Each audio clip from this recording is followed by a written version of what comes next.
જય શ્રી કૃષ્ણ મિત્રો, કેમ છો બધા? મજામાં ને? હું કીર્તિ ભૂમતારિયા તમારા બધાનું સ્વાગત કરું છું મારી યુટ્યુબ ચેનલ કેવી રસોઈમાં.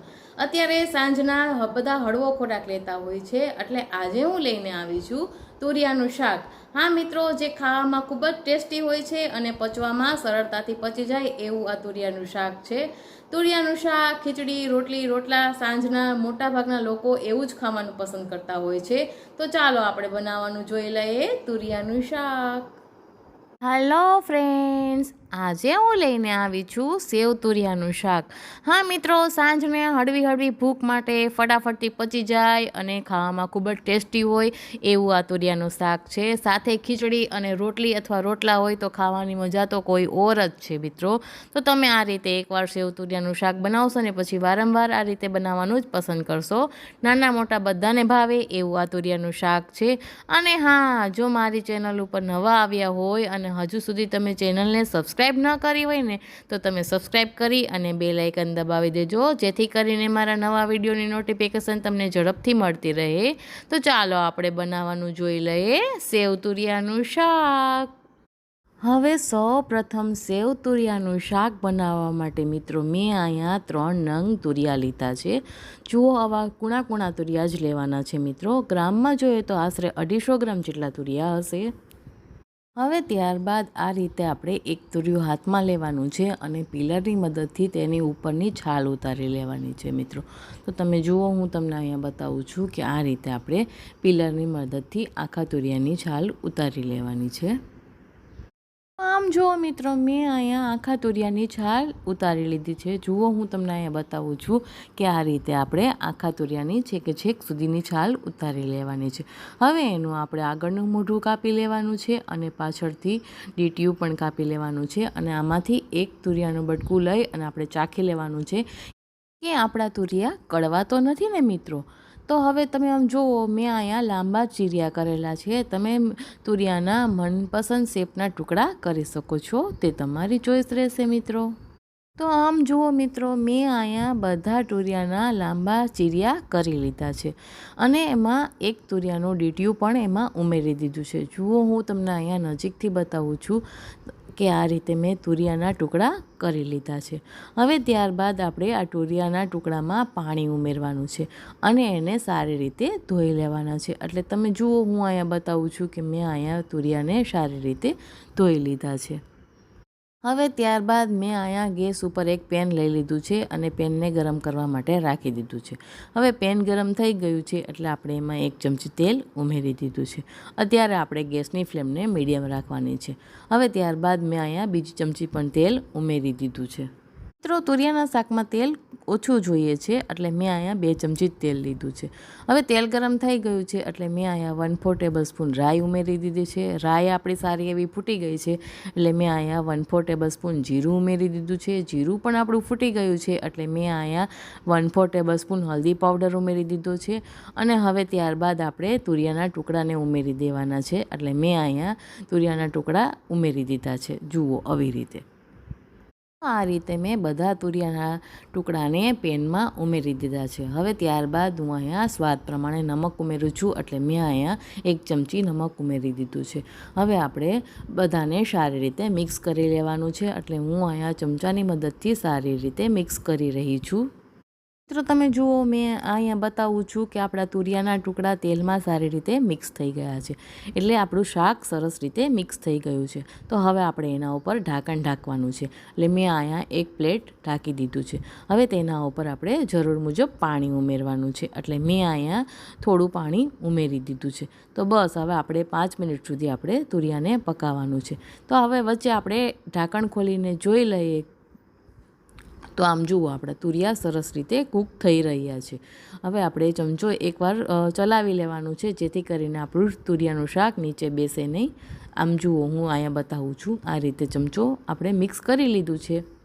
ફરી પાછું આપણે ઢાંકણ ઢાંકી દેવાનું છે અને પાણી એમાં ન હોય એટલે પાછું ઉમેરી દેવાનું છે.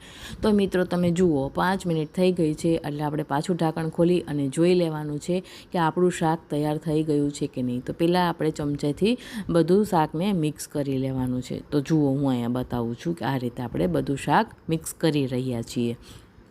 હવે તેમાંથી આપણે એક ટુકડો તુરિયાનો લેવાનો છે અલગ પ્લેટમાં, એટલે મેં અહીંયા એક પ્લેટમાં તુરિયાનો ટુકડો લઈ લીધો છે. અને હવે આપણે તુરિયાનું જે ડીટીયું નાખ્યું હતું ને તેને પણ આપણે બહાર કાઢી લેવાનું છે. આપણા તુરિયા થોડા ચડવા આવ્યા છે એટલે આપણે એમાંથી ડીટીયું કાઢી લેવાનું છે.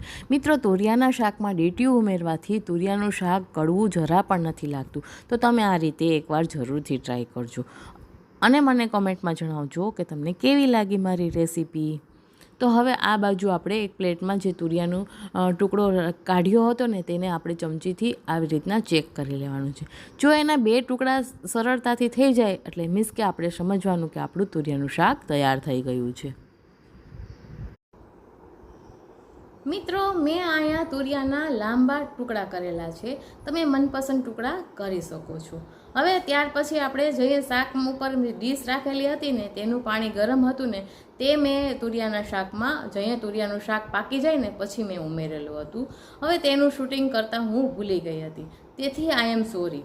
અને શાક જઈએ આપણું ચડવા આવે ને ત્યાં આપણે એ ગરમ પાણી ઉમેરી દઈએ અને જરૂર લાગે તમે એટલું પાણી ઉમેરી શકો છો. તમારે રસો વધારે જોતો હોય તો તમે વધારે પાણી ઉમેરી શકો છો અને ઓછો જોતો હોય ને તો તમે ઓછું પાણી પણ ઉમેરી શકો છો. મેં અહીંયા સેવનો વધારે ઉપયોગ કરેલો છે. તમે સેવનો ઉપયોગ પણ ઓછો કરવો હોય ને તો તમે કરી શકો છો, તે તમારી ચોઈસ રહેશે. મેં અહીંયા લસણનો ઉપયોગ નથી કર્યો. જો તમે લસણ ખાતા હોય અને તમારે લસણવાળું શાક બનાવવું હોય તો તમે અહીંયા લસણનો ઉપયોગ કરી શકો છો. હવે ત્યારબાદ મારા લાસ્ટ વિડીયોમાં જો કોમેન્ટ આવેલી હતી ને તે હતા માધુરીબેન ઓઝા, ત્યાર પછી હતા તૃપ્તિબેન ચાવડા અને ત્યાર પછી હતા મીનાબેન પંડ્યા. આ બધાને થેન્ક યુ વેરી મચ. મિત્રો, તમારે પણ જો તમારું નામ મારા વિડીયોમાં સાંભળવું હોય ને તો મને કોમેન્ટમાં તમારું નામ અને તમારા સિટીનું નામ જરૂરથી કહેજો. હું ચોક્કસથી તમારું નામ બોલીશ. હવે થેન્ક યુ વેરી મચ. આ રીતે આપણે તુરિયાનું ડીટીયું પણ આપણે બહાર કાઢી લીધું છે. તો મિત્રો, તમે જુઓ, હવે આપણે જે પ્લેટ ઢાંકી હતી ને તેનું ગરમ પાણી હવે આપણે તુરિયાના શાકમાં ઉમેરી દેવાનું છે. તો તમે અહીંયા જરૂર મુજબ પાણી ઉમેરી શકો છો. હવે મેં અહીંયા 1 ચમચી ધાણા જીરું પાવડર ઉમેર્યો છે અને હવે ત્યારબાદ આપણે તીખાશ માટે મેં અહીંયા 1 ચમચી લાલ મરચું પાવડર ઉમેર્યું છે. જો તમે વધુ તીખું ખાવાનું પસંદ કરતા હોય ને તો તમે વધારે લાલ મરચું પાવડર ઉમેરી શકો છો અને જો ઓછું ખાવાનું પસંદ કરતા હોય ને તો તમે ઓછું પણ ઉમેરી શકો છો, તે તમારી ચોઈસ રહેશે. અને મિત્રો, જો તમારે વધારે રસો જોતો હોય ને તો તમે વધારે પાણી ઉમેરી શકો છો, તે તમારી ચોઈસ રહેશે. મેં અહીંયા પાણી ઉમેરતી હતી ને તેનું શૂટિંગ ઉતારવાનું ભૂલી ગઈ હતી, તો એના માટે આઈ એમ સોરી મિત્રો. હવે આપણું શાક સરસ રીતે તૈયાર થઈ ગયું છે એટલે મેં અહીંયા પોણો વાટકો જેટલું સેવ લીધી છે. ગ્રામમાં જોઈએ તો આશરે 50 ગ્રામ જેટલી સેવ હશે મિત્રો. હવે આપણે સેવને પણ શાકમાં ઉમેરી દેવાની છે અને તેને પણ સારી રીતે મિક્સ કરી લેવાનું છે. એટલે હું અહીંયા ચમચાથી સારી રીતે મિક્સ કરી રહી છું. તો મિત્રો, તમે જુઓ, મેં અહીંયા સેવને સારી રીતે તુરિયાના શાકમાં મિક્સ કરી લીધી છે. જો તમને જરૂર લાગે તો તમે અહીંયા વધારે પાણીનો ઉપયોગ પણ કરી શકો છો. તો તમે જુઓ, હવે તૈયાર થઈ ગયું છે આપણું સેવ તુરિયાનું શાક.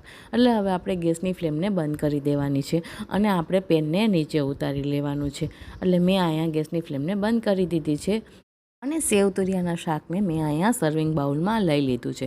સાથે પણ મેં પ્લેટ પણ તૈયાર કરી લીધી છે અને પ્લેટમાં મેં 2 નંગ રોટલી રાખેલી છે અને લીલા મરચાં રાખેલા છે. તમે રોટલા સાથે, ભાખરી સાથે, થેપલા યા પરોઠા સાથે લઈ શકો છો, તે તમારી ચોઈસ રહેશે. તો તૈયાર થઈ ગયું છે આપણું સેવ તુરિયાનું શાક. તમે પણ આ રીતે એકવાર જરૂરથી ટ્રાય કરજો અને મને કોમેન્ટમાં જણાવજો કે તમને કેવી લાગી મારી રેસીપી. જો રેસીપી પસંદ આવી હોય તો ચેનલને લાઇક કરજો, શેર કરજો, સબસ્ક્રાઈબ કરીને બેલ આઇકન જરૂરથી દબાવજો. ફરી મળીશું નવા વિડીયો સાથે, નવી રેસીપી સાથે. ત્યાં સુધી આવજો. જય Shri Krishna. Bye bye. Thanks for watching my video.